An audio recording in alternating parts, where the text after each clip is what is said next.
लिहून ठेवायचं की माझी काय गरज आहे पुढच्या 5 वर्षाची आणि 10 वर्षाची. त्यावेळी त्यासाठी काय नियोजन करू शकते. मग मी कमवते, मी म्हणजे टिकवते, मी वाढवण्यासाठी काय करते. आणि जर वाढवण्यासाठी तुम्हाला काही मदत लागली असेल, जसं आम्ही हा फ्री कॅम्पेन केलं आहे ना, इथं काही मदत लागली असेल तर नक्कीच तुम्ही स्वशाला येऊन भेटा, वैयक्तिक भेटा. प्रत्येकीचं काही हे असेल ते सांगा, त्या पद्धतीने आम्ही तुम्हाला गाईड करू. कुठलाही चार्ज नाही किंवा तुम्ही ते गुंतवा असंही नाही. हे करण्यामागची तळमळ परत सांगते, कारण बऱ्याच जणी तुम्ही माझ्यापेक्षा माझ्या काकी आईचे याच्या मागचं कारण सांगते की तुम्ही 20 वर्ष कमवताय आणि तुम्हाला माहीत पाहिजे की माझे पैसे कुठे गुंतवले पाहिजे. दुसरं महत्त्वाचं सांगते, कुठलेही पैसे कधीही नवऱ्याच्या, मुलाच्या, सासूच्या, सासऱ्याच्या, अमुकच्या तमुकच्या अकाउंटला ठेवायची नाही. तुम्हीच पाहिजे. आणि नॉमिनीला कुणी लावा, तो तुमचा चॉईस आहे. पैसे तुमच्याच अकाउंटला पाहिजे, तुमच्या सहीनंच पैसे विड्रॉल झाले पाहिजे. कुठलंही करा, तुमचे पैसे 3 हक्काचे. आज तुम्ही किती तास ड्युटी करता? 11 तास. बरोबर आहे. ते 11 तास राबता मी पगार मिळतोय. लक्षात द्या, तुमचे पैसे तुम्हालाच, हे मी हक्काला सांगते, तुमचे पैसे तुमच्याच अकाउंटला पाहिजे.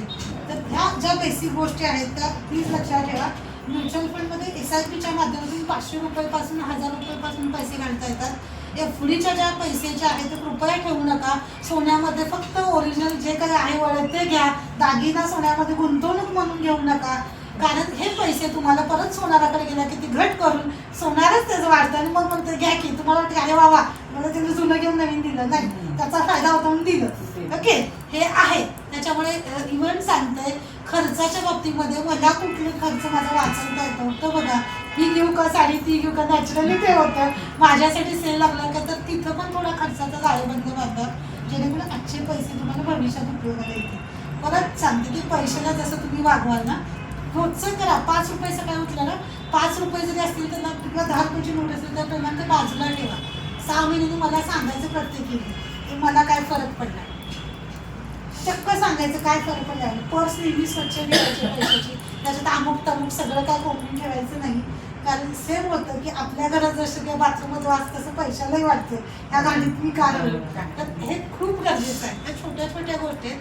पण मी असं, मी तुमच्यापेक्षा खूप लहान आहे, पण मला असं मी तुम्हाला शेअर केलं तुमच्या लाईफमध्ये काय चेंज झालं, जे काही असते ते पण स्वच्छ ठेवा. पैशाला तू दिवस पैसा असते किती त्याच्यात, ते होणं गरजेचं आहे. म्हणजे आम्हाला सगळ्यांना आतापर्यंत जी माहिती सांगितली बरोबर, मग त्यामध्ये आता तुम्ही सांगितलं थोडं लक्षात आलं.